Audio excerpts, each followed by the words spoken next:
Sumatera Utara hari ini kembali hadir menjumpai Anda. Memperbarui informasi Anda seputar Sumatera Utara, edisi Kamis 15 Mei 2025. Kali ini bersama saya Yuni Syalfani, dan seperti biasa pemirsa, sejumlah informasi telah dirangkum tim redaksi kami untuk Anda. Dan inilah Sumatera Utara hari ini selengkapnya. Berikut 3 topik utama kami hari ini.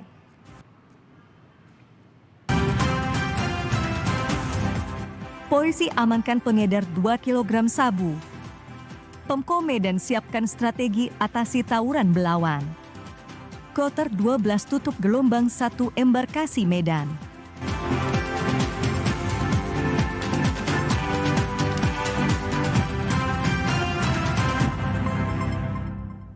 Ya pemirsa, Satuan Reserse Narkoba Polrestabes Medan meringkus 4 pengedar narkotika jenis sabu seberat 2 kg yang proses pengedarannya direncanakan para pelaku saat masih berada di dalam penjara. Ini adalah rekaman detik ketika petugas Satres Narkoba Polrestabes Medan menangkap pelaku narkoba di kawasan Medan Petisah. Saat ditangkap, pelaku sedang mengendarai sepeda motor dan diduga hendak mengantarkan narkoba kepada seseorang. Dari sepeda motor yang dikendarai pelaku, petugas menyita 1 kg sabu yang disimpan di jok sepeda motor. Berhasil meringkus 1 pelaku, petugas kemudian melakukan pengembangan dan menangkap 3 pelaku lain berikut barang bukti tambahan berupa 40 butir pil ekstasi, 10 bungkus pil Happy Vive, dan 1 kg sabu. Kasat Narkoba Polrestabes Medan, AKBP Tommy Arwan menyebut 4 pelaku yang ditangkap dalam kasus ini berstatus sebagai kurir dan pengedar. Keempatnya juga berstatus residivis dan merencanakan peredaran 2 kg sabu ini saat masih berada di dalam penjara. Polisi kini tengah memburu pelaku lain dalam kasus ini, terkhusus yang berperan sebagai bandar dan pengendali. Interogasi bahwa mereka sudah cukup lama melakukan kegiatan ini, didasarkan dari interogasi bahwa para pelaku ini bertemu di LP dan mereka masuk LP itu lapas dengan kasus yang sama, itu kasus narkotika. Dalam kasus ini 4 pelaku yang ditangkap kini terancam penjara selama lebih dari 5 tahun atau dapat dihukum dengan hukuman mati karena dijerat dengan Undang Nomor 35 Tahun 2009 tentang narkotika. Dari Kota Medan, kontributor TVRI Sumatera Utara, Agung Harahap melaporkan. Sepasang kekasih yang masih berstatus pelajar sekolah menengah pertama atau SMP ditangkap petugas kepolisian Polsek Pagar Merbau Polresta Deli Serdang. Keduanya terbukti membawa kabur 1 unit sepeda motor milik korbannya yang sedang terparkir di pinggir jalan.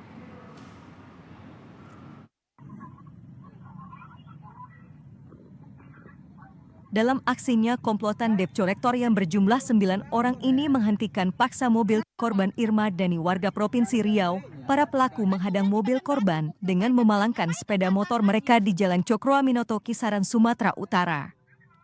Korban yang tidak ingin kehilangan mobilnya berusaha mempertahan mobil miliknya yang dituding telah menunggak angsuran oleh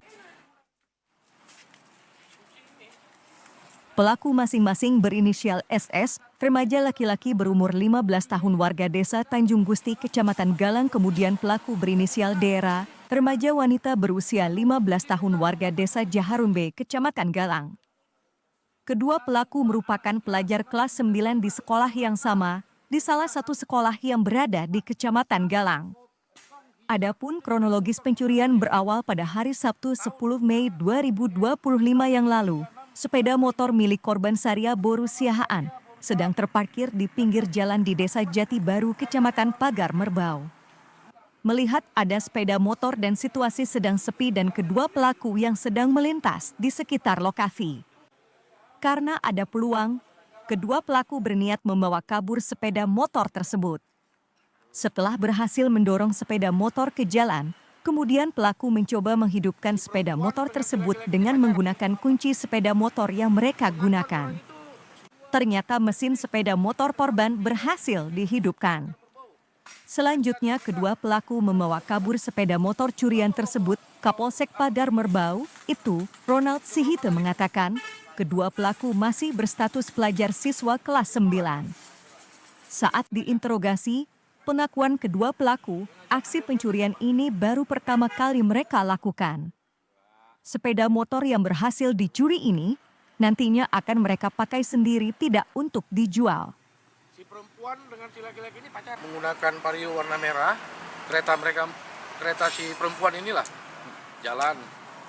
Dan di pinggir jalan Jati Baru itu di desa Jati Baru, Dusun Gereja, ada dilihat parkir kereta Vario putih. Nah, oleh mereka langsung diambil kuncinya, kunci kereta mereka itu, kendaraan mereka itu dicoba ke situ. Kalau untuk pengakuan dari mereka, ini kereta hanya untuk mereka mau gunakan aja. Nggak mereka jual katanya. Mau dimiliki gitu. Petugas mempersangkakan kedua pelaku dengan pasal 363 KUH Pidana tentang pencurian atau Undang-Undang Republik Indonesia Nomor 11 Tahun 2012 tentang Sistem Peradilan Anak dengan ancaman 7 tahun penjara. Dari Deli Serdang, kontributor TVRI Sumatera Utara, Zufri Hafiz melaporkan. Pemirsa, Polres Asahan meringkus 6 dari 9 kawanan debt collector yang melakukan perampasan mobil di jalan. Aksi para debt collector tersebut viral karena korban terus merekam aksi mereka dan mengunggahnya di media sosial.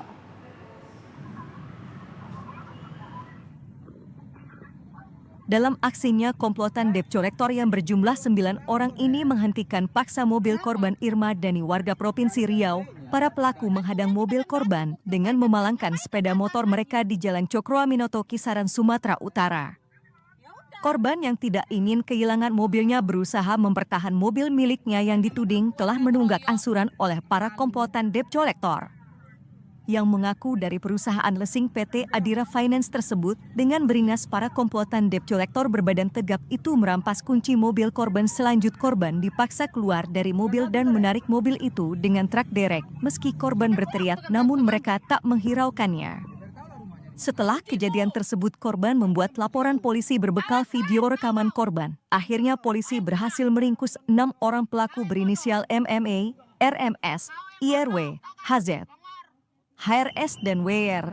Keenam pelaku merupakan warga Kabupaten Asahan, sementara 3 orang yang sudah dikantongi identitasnya oleh polisi masih dalam pengejaran. Kasat Reskrim Polres Asahan AKP Hulam Yanuar Lutz dalam keterangannya berjanji akan menindak tegas para debt collector dan menghimbau masyarakat agar melaporkan jika menjadi korban perampasan paksa kendaraan di jalan oleh komplotan debt collector. Atas perbuatannya, para pelaku perampasan mobil dikenakan pasal berlapis dengan ancaman hukuman 9 tahun penjara.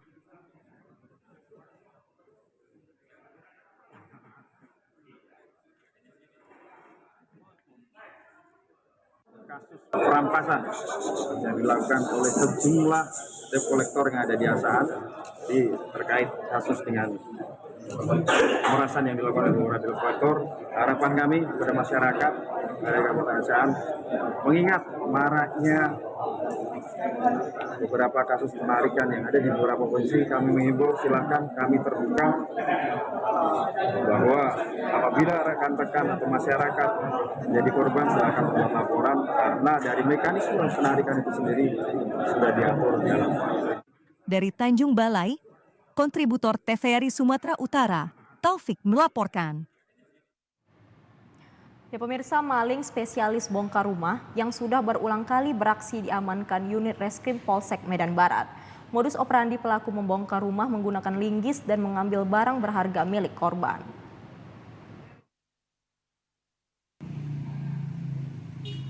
Pelaku yang merupakan residivis kasus serupa sudah beraksi 4 kali di wilayah hukum Polsek Medan Barat. Kanit Reskrim Polsek Medan Barat, Ibtu Febri Sitepu mengatakan dalam aksinya pelaku menggunakan linggis dan menargetkan rumah atau toko yang kosong atau sedang ditinggal pemiliknya. Berdasarkan 4 laporan masyarakat ini, unit Reskrim Polsek Medan Barat melakukan penyelidikan dan berhasil menangkap pelaku.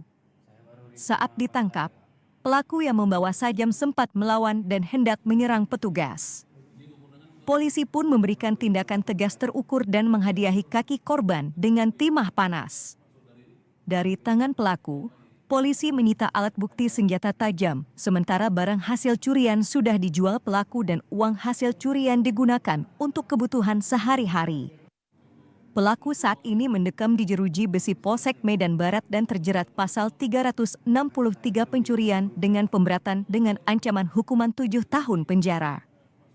Kalau untuk laporan di Polsek Medan Barat udah ada 4 laporan. Kalau total kerugian ditaksir puluhan juta. Untuk modus aksinya dia membobol pintu dari samping untuk supaya bisa masuk ke toko tersebut. Dari Kota Medan, kontributor TVRI Sumatera Utara, Reski Herdana melaporkan. Sebuah mobil mengalami kebakaran hebat di Jalan Lingkar Danau Toba, tepatnya di Desa Dolok Martumbur, Kecamatan Muara, Kabupaten Tapanuli Utara kemarin sore. Dalam peristiwa tersebut, api terlihat cukup besar menghanguskan mobil yang hendak melintas menuju Silangit. Peristiwa tersebut terjadi secara tiba-tiba dan menghebohkan para pengendara yang melintas dan sempat menyebabkan kemacetan lalu lintas dan menjadi tontonan warga yang tidak dapat berbuat banyak untuk memadamkan api. Menurut keterangan saksi mata di lokasi kejadian menyebutkan, api tiba-tiba muncul dari bagian depan mobil, tepatnya dari kap mesin, sehingga dalam waktu kurang dari 5 menit api langsung membesar dan melalap hampir seluruh bagian kendaraan. Dalam peristiwa tersebut tidak ada korban jiwa dan pengemudi mobil serta penumpang berhasil keluar dengan selamat sebelum api membesar. Kejadian membuat arus lalu lintas sempat macet selama lebih dari 30 menit. Sementara itu, menurut keterangan pihak Polsek Muara, hingga saat ini penyebab kebakaran masih dalam penyelidikan pihak berwenang, namun kendaraan tersebut hangus terbakar dan kerugian ditaksir mencapai puluhan juta rupiah.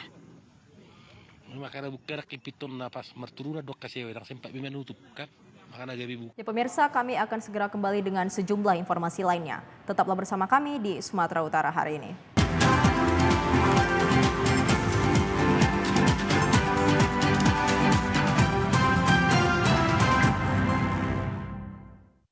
لبيك اللهم لبيك لبيك لا شريك لك لبيك إن الحمد والنعمة لك والملك لا شريك لك. Ya pemirsa, jamaah haji kelompok terbang 12 asal Medan dan Batubara masuk asrama haji kemarin malam. 360 jamaah haji dari kelompok terbang 12 ini akan diberangkatkan pada Kamis malam dan merupakan akhir gelombang pertama embarkasi Medan.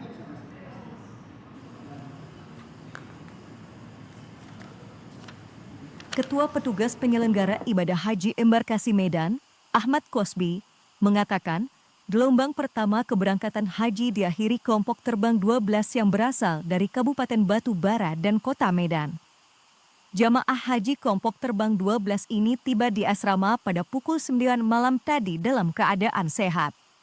Seluruh jamaah haji mendapat layanan on-top service yang dimulai dengan pemeriksaan kesehatan, penyerahan dokumen identitas, dan living cost. Dijadwalkan, jamaah haji ini akan diberangkatkan ke Madinah melalui Bandara Kuala Namu Internasional pada Kamis malam pukul 00 waktu Indonesia Barat. Akhiri gelombang 1, jamaah haji kelompok terbang 12 ini memiliki kesempatan istirahat selama 24 jam di asrama haji. Ahmad Kosbi menjelaskan, jamaah haji yang sempat tertunda dikarenakan kesiapan visa telah berangkat. Sedangkan jamaah yang baru menjalani vaksin masih menunggu jadwal keberangkatan. Embarkasi Medan akan menyambut kedatangan kelompok terbang 13 yang merupakan gelombang 2 dengan rute Jeddah Mekah. Dari Kabupaten Batubara dan Kota Medan. Ini berakhirnya gelombang 1 yang rutenya Madinah baru ke Makkah. Jadi kita lusa hari Jumat akan menerima kloter 13 yang merupakan gelombang kedua yang rute perjalanannya nanti Kuala Namu sampai Jeddah. Nah, mudah-mudahan mereka semangat sehat, apalagi mereka ini 24 jam. Sebanyak 8.328 jamaah haji Sumatera Utara akan diberangkatkan dari embarkasi Medan pada 24 kelompok terbang. Dari kota Medan, kontributor TVRI Sumatera Utara, Dodi Kurniawan melaporkan. Sebanyak 3.945 jamaah haji asal Sumatera Utara telah diberangkatkan penyelenggara ibadah haji ke Tanah Suci dengan persentase 46,80% dari total kuota.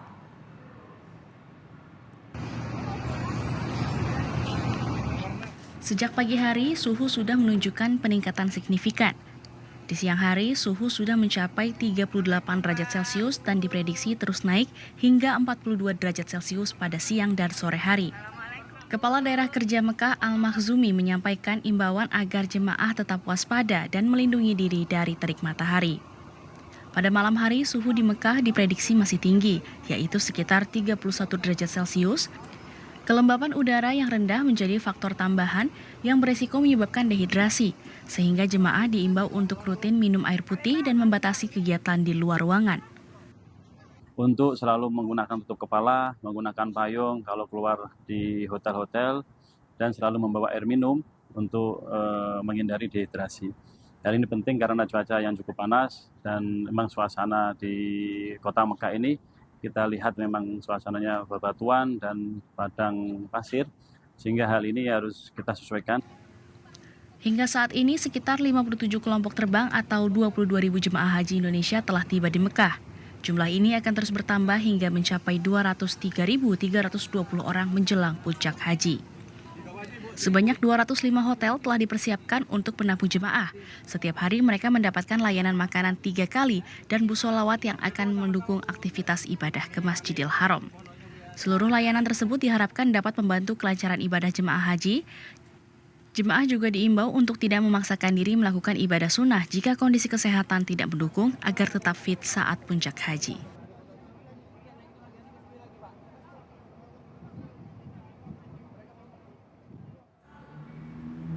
Ya pemirsa, suhu panas ekstrim melanda kota Mekah hari ini. Diperkirakan pada sore hari suhu akan mencapai 42 derajat Celcius. Kondisi ini beresiko menimbulkan dehidrasi dan gangguan kesehatan bagi jemaah haji Indonesia. Sejak pagi hari, suhu sudah menunjukkan peningkatan signifikan. Di siang hari, suhu sudah mencapai 38 derajat Celcius dan diprediksi terus naik hingga 42 derajat Celcius pada siang dan sore hari. Kepala Daerah Kerja Mekah Al-Makhzumi menyampaikan imbauan agar jemaah tetap waspada dan melindungi diri dari terik matahari. Pada malam hari, suhu di Mekah diprediksi masih tinggi, yaitu sekitar 31 derajat Celcius. Kelembapan udara yang rendah menjadi faktor tambahan yang beresiko menyebabkan dehidrasi, sehingga jemaah diimbau untuk rutin minum air putih dan membatasi kegiatan di luar ruangan. Untuk selalu menggunakan tutup kepala, menggunakan payung kalau keluar di hotel-hotel, dan selalu membawa air minum untuk menghindari dehidrasi. Dan ini penting karena cuaca yang cukup panas dan memang suasana di kota Mekah ini kita lihat memang suasananya bebatuan dan padang pasir, sehingga hal ini harus kita sesuaikan. Hingga saat ini sekitar 57 kelompok terbang atau 22.000 jemaah haji Indonesia telah tiba di Mekah. Jumlah ini akan terus bertambah hingga mencapai 203.320 orang menjelang puncak haji. Sebanyak 205 hotel telah dipersiapkan untuk penampung jemaah. Setiap hari mereka mendapatkan layanan makanan 3 kali dan bus sholawat yang akan mendukung aktivitas ibadah ke Masjidil Haram. Seluruh layanan tersebut diharapkan dapat membantu kelancaran ibadah jemaah haji. Jemaah juga diimbau untuk tidak memaksakan diri melakukan ibadah sunnah jika kondisi kesehatan tidak mendukung agar tetap fit saat puncak haji. Setiap jemaah haji atau umroh yang berkunjung ke kota Madinah, Arab Saudi, tentunya tidak akan melewatkan kesempatan untuk mengunjungi raudah di sekitar area Masjid Nabawi. Raudah atau Raudah Al-Jannah yang dikenal juga dengan Taman Surga adalah suatu area yang terletak di antara makam Rasulullah Shallallahu Alaihi Wasallam dan mimbar beliau.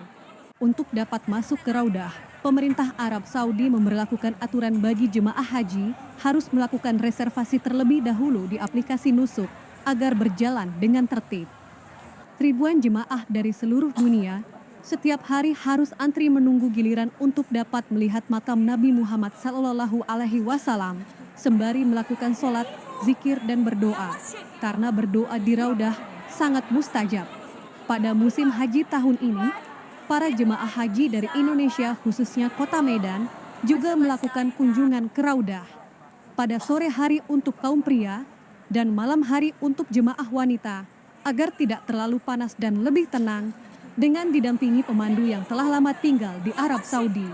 Raudah adalah tempat yang sangat mulia sebab disinilah Nabi Muhammad SAW beribadah, sholat, menerima wahyu, berdakwah dan juga tempat sholat para sahabat.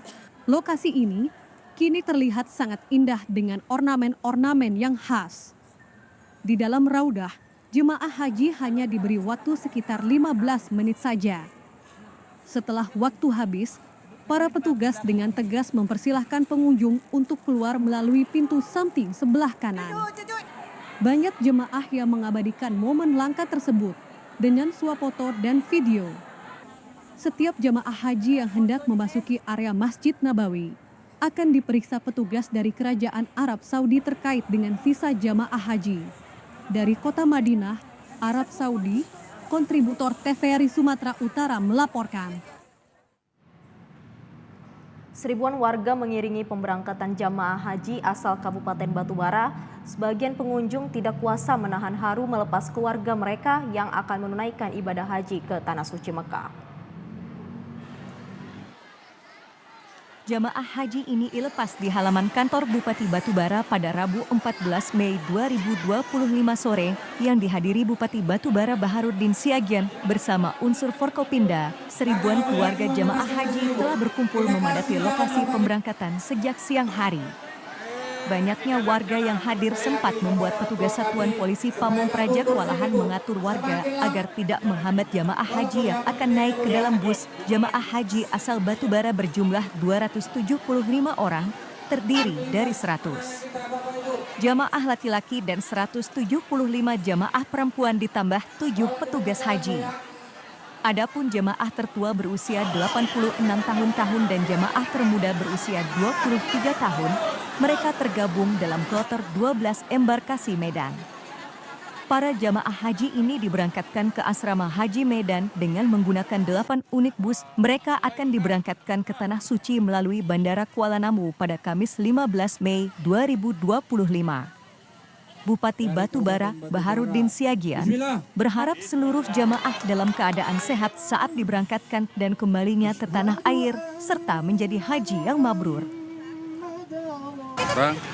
Dan insya Allah melaksanakan ibadah 275 orang dan kembali juga kita doakan tetap 275 orang dan insya Allah menjadi haji mabrur. Oke.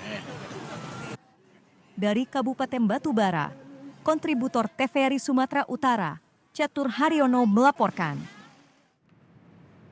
Dalam rangka mendukung seleksi penerimaan murid baru atau SPMB bersih tahun 2025, pemerintah Provinsi Sumatera Utara bersama Balai Penjamin Mutu Pendidikan BPMP pastikan SPMB 2025 tertib, jujur, transparan, dan manusiawi.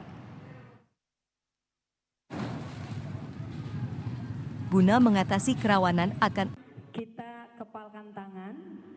Kemudian penjabat Sekretaris Daerah Provinsi Sumatera Utara, Effendi Pohan, menghadiri langsung konsolidasi wilayah dan penandatanganan Fakta Integritas dalam rangka mendukung sistem penerimaan murid baru atau SPMB bersih tahun 2025 di Sumatera Utara yang diselenggarakan oleh Balai Penjamin Mutu Pendidikan atau BPMP Sumatera Utara di Medan, Rabu pagi.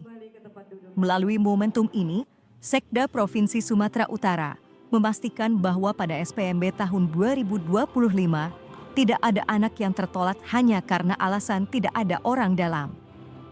Pemerintah Indonesia berupaya mewujudkan pendidikan bermutu untuk semua dengan memelihara sistem pendidikan yang dapat diakses oleh masyarakat secara berkeadilan. Kepala Balai Penjamin Mutu Pendidikan Sumatera Utara, Tajulin Idris menjelaskan, SPMB sudah mulai dibuka pada 15 Mei 2025. Kolaborasi setiap daerah Intansi sangat dibutuhkan guna kelancaran pelaksanaan SMPB. Diketahui bahwa SPMB tahun ajaran 2025-2026 memiliki jalur domisili, afirmasi, prestasi, dan mutasi. Tahun 2025 ini berjalan lancar dan aman. Sebagaimana tagline-nya SPMB bersih tahun 2025. Ini yang kita gaungkan kepada semua daerah, bahwa tadi Pak Sekda juga sampaikan bahwa jangan ada main-main terhadap SPMB ini. SPMB ini adalah tanpa diskriminasi, semua sama untuk semua anak-anak kita. Semua orang berpeluang sama. Dari Kota Medan, kontributor TVRI Sumatera Utara, Dodi Kurniawan melaporkan. Ya, pemirsa, pemerintah Kota Medan menyiapkan sejumlah strategi untuk mengatasi persoalan tawuran yang semakin mengkhawatirkan di wilayah Medan Belawan. Langkah strategis perlu dilakukan Pemko Medan, mengingat aksi tawuran di kawasan Belawan kerap menimbulkan korban luka-luka dan tewas. Guna mengatasi kerawanan akan aksi tawuran yang kian hari semakin mengkhawatirkan di kawasan Belawan, pemerintah Kota Medan mengklaim telah menyiapkan beberapa strategi khusus guna menangani wilayah dengan tingkat kriminalitas yang cukup tinggi.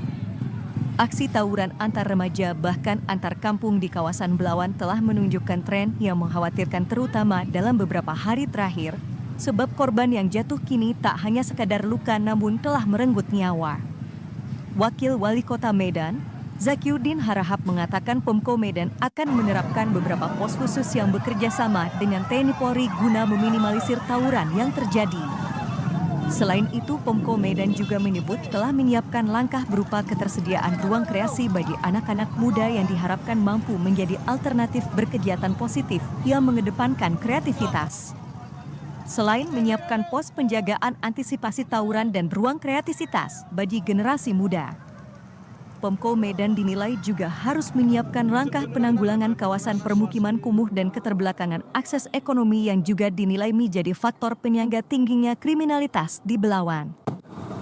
Yang pertama, kita masalah tawuran yang sering terjadi di Belawan, jadi akan diusahakan akan berdiri ada beberapa pos di mana titik-titik terjadinya sering tawuran bagi anak-anak remaja yang tidak atau putus sekolah.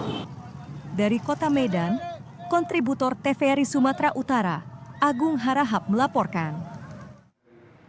Dalam mendekatkan pelayanan kepada masyarakat, Kantor Keimigrasian Kelas 2 Pematang Siantar mulai kemarin resmi membuka unit layanan kerja keimigrasian di Tarutung, salah satunya yaitu pelayanan paspor.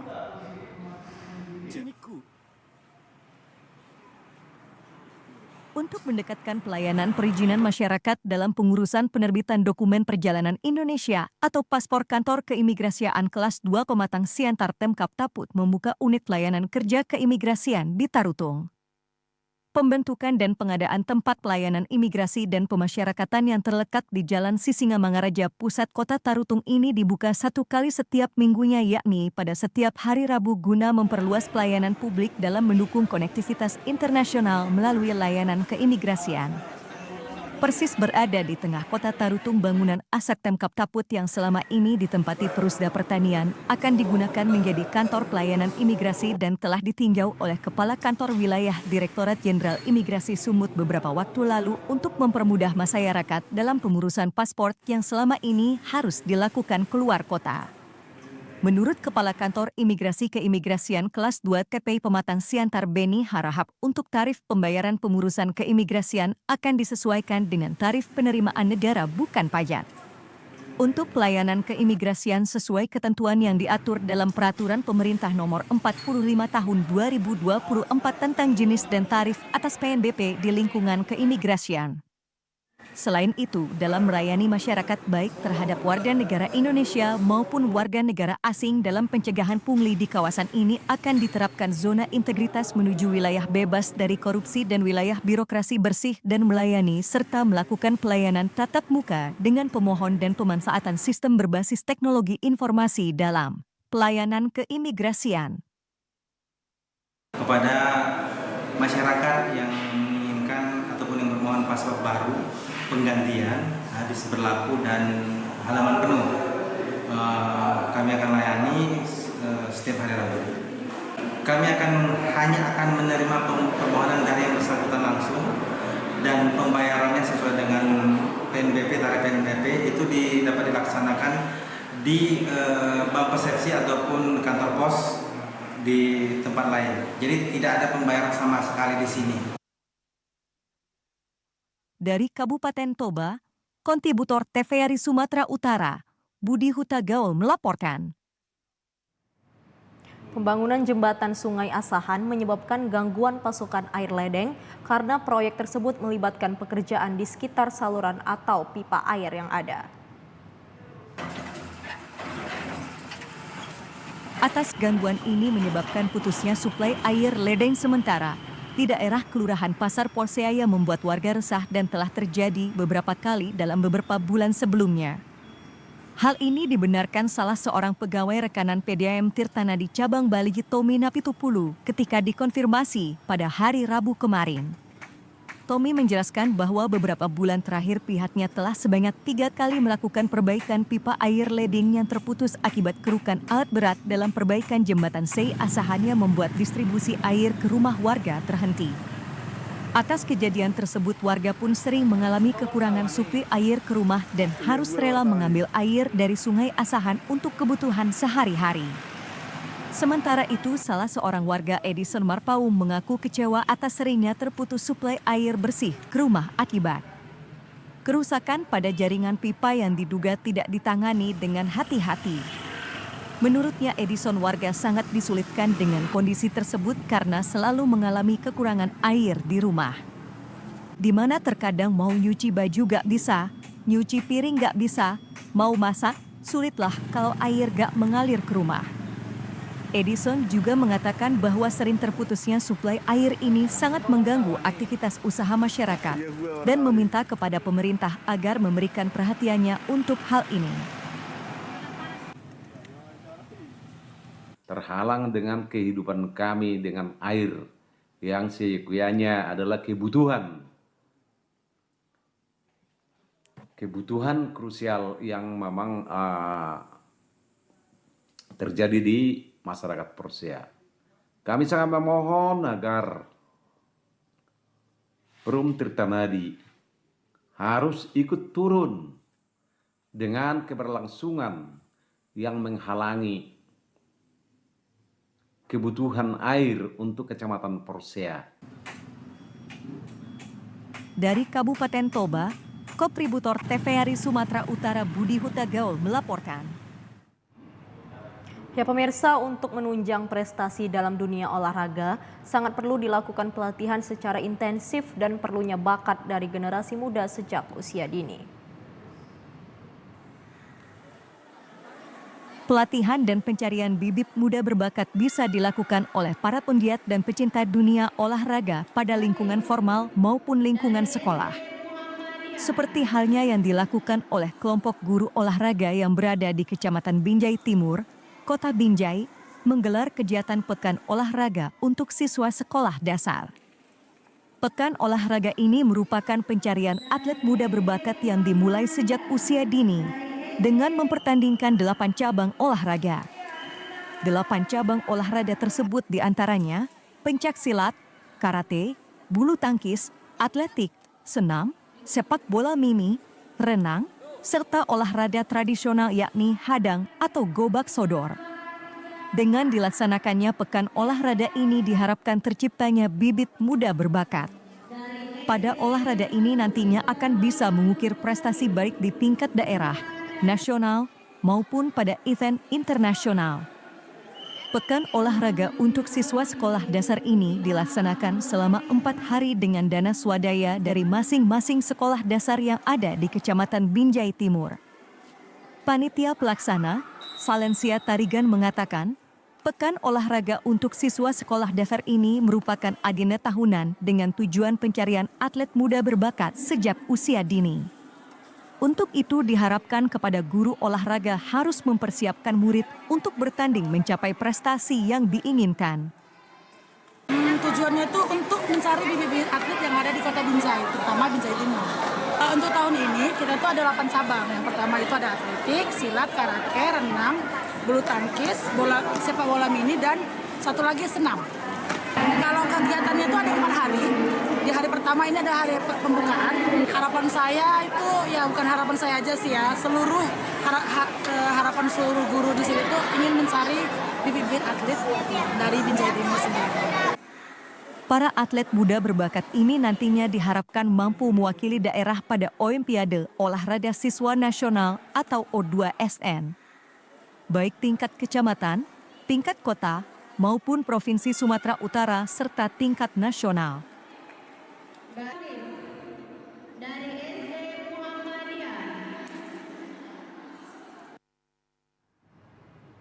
Ya pemirsa, berikut informasi perakiraan cuaca di sejumlah daerah di Sumatera Utara dari Badan Meteorologi, Klimatologi, dan Geofisika Wilayah 1 Medan berlaku pada hari Jumat 16 Mei 2025. Assalamualaikum warahmatullahi wabarakatuh. Halo Sobat BMKG, kembali bersama saya Devri Mandoza, perakirawan BMKG Wilayah 1 Medan, akan menyampaikan info perakiraan cuaca untuk esok hari Jumat 16 Mei 2025 di wilayah Sumatera Utara. Pada pagi hari kondisi cuaca cerah berawan dan berpotensi terjadi hujan ringan di wilayah Mandailing Natal. Untuk siang dan sore hari masih berpotensi terjadi hujan ringan hingga sedang di sebagian wilayah Sumatera Utara.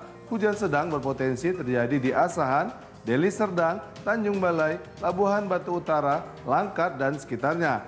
Untuk malam hari berpotensi terjadi hujan ringan hingga sedang di sebagian besar wilayah Sumatera Utara.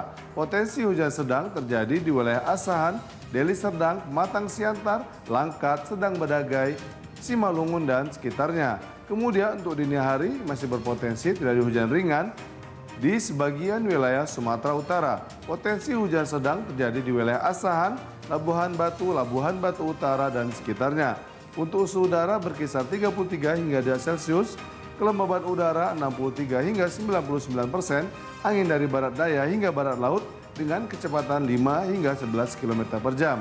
Kami menghimbau kepada warga masyarakat untuk tetap waspada terhadap potensi terjadinya hujan dengan intensitas ringan hingga sedang di wilayah lereng timur dan pegunungan Sumatera Utara dengan durasi yang cukup panjang yang dapat mengakibatkan bencana hidrometeorologis seperti banjir dan longsor. Demikian informasi yang dapat kami sampaikan. Semoga bermanfaat bagi Sobat BMKG sekalian. Terima kasih. Wassalamualaikum warahmatullahi wabarakatuh. Ya pemirsa, informasi tadi menutup perjumpaan kita pada program Sumatera Utara hari ini. Mewakili seluruh kerabat kerja yang bertugas, saya Yunisyal Fani pamit undur diri. Selamat sore dan sampai jumpa.